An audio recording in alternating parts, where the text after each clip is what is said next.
بسم اللہ الرحمن الرحیم۔ السلام علیکم۔ سال گزرنے کے بعد بھی رسول محترم سرور کائنات حضرت محمد صلی اللہ علیہ وآلہ وسلم 1400 سال کے لیے ایک صحابی زندہ ہیں جن کی زیارت کے لیے ہر سال لاکھوں لوگ اردن کا سفر کرتے ہیں۔ آئیے ان صحابی کے بارے میں تفصیلی واقعہ بیان کرتے ہیں۔ پیارے دوستو، سرور کائنات صلی اللہ علیہ وآلہ وسلم کی عمر مبارک جب 12 سال ہوئی تو آپ نے اپنے محترم چچا حضرت ابو طالب کے ساتھ شام کی طرف ایک تجارتی سفر کیا۔ یہ ایک ایسا سفر تھا کہ جس میں پہلی بار اللہ کے آخری نبی کو 12 سال کی عمر میں ہی کسی نے پہچان لیا اور کھل کر اعلان کر دیا گیا کہ یہ بچہ اللہ کا آخری نبی ہے۔ ناظرین گرامی، یہ واقعہ جامع ترمذی، مصنف ابن ابی شیبہ، تاریخ ابن عساکر، صحیح بخاری اور سیرت ابن ہشام، سیرت طیبہ، خصائص الکبریٰ میں کمی بیشی کے ساتھ صحیح اسناد سے مذکور ہے۔ ناظرین گرامی، اہل قریش تجارتی مقاصد کے لیے دو بڑے سفر کرتے تھے۔ موسم گرما میں شام کی طرف جبکہ سردیوں میں یمن کی جانب سفر کیا جاتا تھا۔ اللہ پاک نے قرآن میں بھی قریش کے ان تجارتی سفروں کا ذکر کیا ہے۔ چونکہ حضرت ابو طالب تجارت سے وابستہ تھے، اسی لیے انہیں قریشی مکہ کے ساتھ شام کے تجارتی سفر کا منصوبہ بنایا۔ یہ 586 عیسوی کا واقعہ ہے اور اس وقت حضور اکرم صلی اللہ علیہ وآلہ وسلم حضرت ابو طالب کی زیر کفالت تھے، تو حضرت ابو طالب حضور اکرم صلی اللہ علیہ وآلہ وسلم کو بھی اپنے ساتھ تجارتی سفر پر لے گئے۔ جبکہ کچھ روایات میں ملتا ہے کہ حضرت ابو طالب حضور اکرم صلی اللہ علیہ وآلہ وسلم کو مکے سے باہر نہ لے جانا چاہتے تھے کیونکہ وہ آپ کے بچپن کے معجزات سے واقف تھے اور انہیں یہ ڈر تھا کہ مکے کے باہر کہیں کوئی یہودی گروہ آپ صلی اللہ علیہ وآلہ وسلم کو کوئی نقصان نہ پہنچا دے، اور دوسرا وہ آپ صلی اللہ علیہ وآلہ وسلم کو سفر کی مشکلات سے دوچار نہ کرنا چاہتے تھے، کیونکہ حضرت ابو طالب حضور صلی اللہ علیہ وسلم کو بھتیجا کم اور بیٹا زیادہ سمجھتے تھے۔ خیر، نبی کریم صلی اللہ علیہ وآلہ وسلم کے اصرار پر حضرت ابو طالب نے آپ کو شریک سفر کیا۔ قریش نے سفر شروع کیا اور سفر کرتے کرتے قافلہ دمشق کے قریب بصرہ نامی مقام پر پہنچا، جہاں پر ایک گھنا درخت دیکھ کر سخت گرمی کی وجہ سے قافلے والوں نے 6 دیر آرام کرنے کا فیصلہ کیا۔ اس جگہ سے کچھ فاصلے پر ایک گرجا گھر اور عیسائی خانقاہ بھی موجود تھی۔ اس خانقاہ میں کچھ عیسائی راہب ترک دنیا کر کے اللہ کی عبادت کیا کرتے تھے۔ ان عیسائی راہبوں میں سے ایک کا لقب بحیرہ تھا۔ بحیرہ کا اصل نام بیجیس یا جیجیس تھا، لیکن اپنی زیادہ علم اور زیادہ عبادت کی وجہ سے اسے بحیرہ کے لقب سے پہچانا جاتا ہے۔ خیر، بحیرہ اپنے خانقاہ اس قریش کے قافلے کو آتا دیکھ رہا تھا اور بہت حیران ہوا کہ اس قافلے کے کچھ لوگوں کے ساتھ ساتھ بادل کا ایک ٹکڑا چل رہا ہے۔ جس طرف کو وہ مڑتے ہیں تو بادل کا ٹکڑا اسی طرف کو مڑ جاتا ہے۔ جب یہ قافلہ اس درخت کے نیچے دستانے کے لیے رکا تو بحیرہ نے دوسرے راہبوں کو کہا کہ اس قافلے کے لوگوں کو کھانے پر بلایا جائے۔ ایک روایت کے مطابق جب یہ قافلے والے اتر کر درخت کے سائے میں بیٹھنا شروع ہوئے تو نبی کریم صلی اللہ علیہ وآلہ وسلم چونکہ عمر مبارک میں سب سے چھوٹے تھے، چنانچہ آپ نے انتظار فرمایا کہ پہلے بڑے بیٹھ جائیں، پھر آپ کہیں تشریف فرما ہوں گے۔ سایہ کم تھا اور جگہ بھی، لیکن پھر اس درخت کی شاخیں پھیلی اور آپ پر اپنا سایہ کر دیا۔ بحیرہ راہب نے دیکھا تو وہ اور بھی حیران ہوا کہ کیسے اس درخت کی شاخیں پھیل گئی۔ جب بحیرہ کا بھیجا ہوا قاصد قریش کے قافلے میں پہنچا اور بتایا کہ سارے قافلے کی آج رات ہمارے گرجے میں دعوت ہے، تو قریشی مکہ خوش ہوئے، جبکہ بعض سوچنے لگے کہ ہم تو ہر سال اس قافلے میں آتے ہیں لیکن پہلے کبھی ہماری دعوت نہیں کی گئی۔ ناظرین گرامی، روایت میں آتا ہے کہ بحیرہ انجیل اور توریت کا بہت بڑا عالم تھا۔ اس نے مقدس کتابوں اور صحیفوں میں آخری نبی کی آمد کے بارے میں پڑھ رکھا تھا اور اس کا مقصد اس تجارتی شاہراہ پر بیٹھنے کا تھا۔ وہ یہ جان چکا تھا کہ اللہ کے آخری نبی کا گزر اس شاہراہ سے ہوگا۔ خیر، اہل قریش نے حضور صلی اللہ علیہ وسلم اور 2 اور لوگوں کو سامان کے پاس چھوڑ کر دعوت کھانے کے لیے عبادت خانے پہنچ گئے۔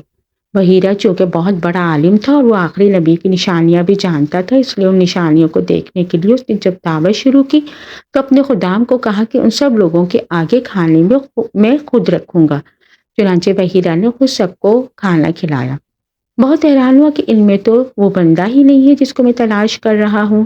جب سب کھانا کھا چکے تو اس نے قریش سے کہا کہ کیا تم میں سے کوئی ایسا بچ گیا ہے جس نے ابھی کھانا نہ کھایا ہو؟ وہ کہنے لگے ہاں، محمد صلی اللہ علیہ وآلہ وسلم اور 2 اور لوگ جو سامان کی حفاظت کر رہے ہیں وہ رہتے ہیں۔ چنانچہ 3 لوگ یہاں سے گئے، پھر نبی صلی اللہ علیہ وآلہ وسلم بھی بحیرہ کی عبادت گاہ میں داخل ہوئے۔ ناظرین گرامی، یاد رہے کہ اس وقت حضور صلی اللہ علیہ وسلم کی عمر مبارک 12 سال تھی۔ جیسے ہی آپ عبادت خانے میں داخل ہوئے تو بحیرہ نے محسوس کیا کہ عبادت گاہ میں ایک انتہائی اچھی خوشبو پھیل گئی ہے۔ اب بحیرہ راہب کی تمام تر توجہ یہ 12 سال کا بچہ بن چکا تھا۔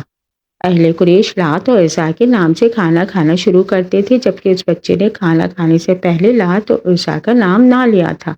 اس کے بعد بحیرہ نے دیکھا کہ اہل قریش بات بات پر لات و عزا کی قسمیں کھا رہے تھے، جبکہ حضور صلی اللہ علیہ وسلم خاموش تھے۔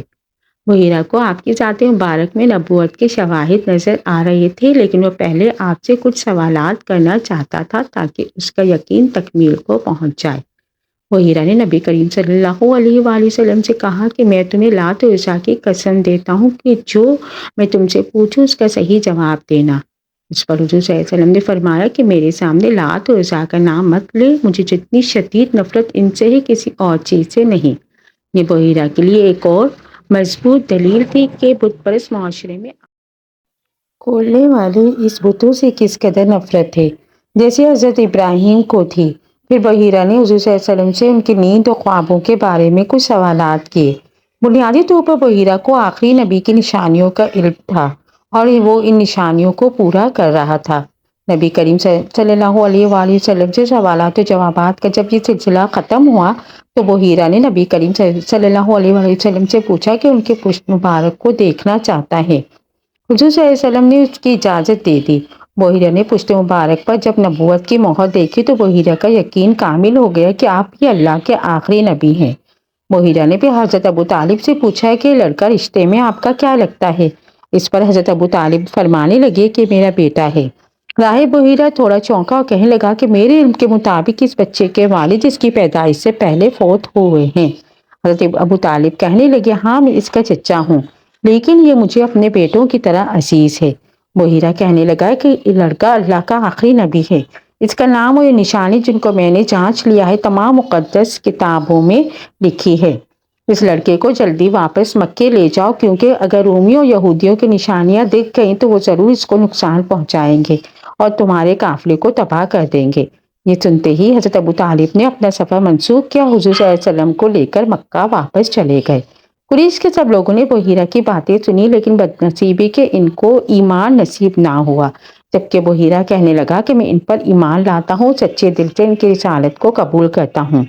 ناظرین گرامی، چونکہ پورے پودے جاندار ہوتے ہیں، اس لیے وہ درخت جن کا اس واقعے میں ذکر ہے، جس کے سائے میں حضور صلی اللہ علیہ وسلم بیٹھے تو اس نے اپنی شاخیں پھیلا دی، اسے مفسرین صحابی درخت کہہ کے پکارا ہے۔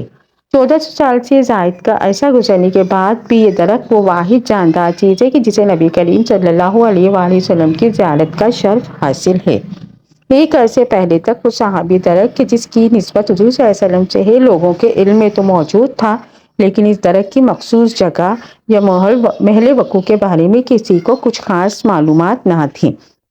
یہ درخت مشرقی اردن میں صفا کے مقام پر وادی سیران میں دریافت ہو چکا ہے۔ اس معجزاتی درخت کو دور سے ہی پہچانا جا سکتا ہے، کیونکہ کئی سو مربع کلومیٹر کے خشک و صحرائی علاقے میں واحد جاندار چیز آپ کو دیکھنے کو ملے گی۔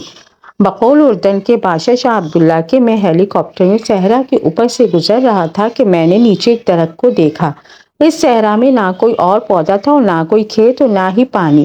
اس درخت کا اس صحرا میں تر و تازگی کے ساتھ موجود ہونا میرے لیے ایک واضح دلیل تھی کہ درخت اپنی ذات میں ایک معجزہ ہے۔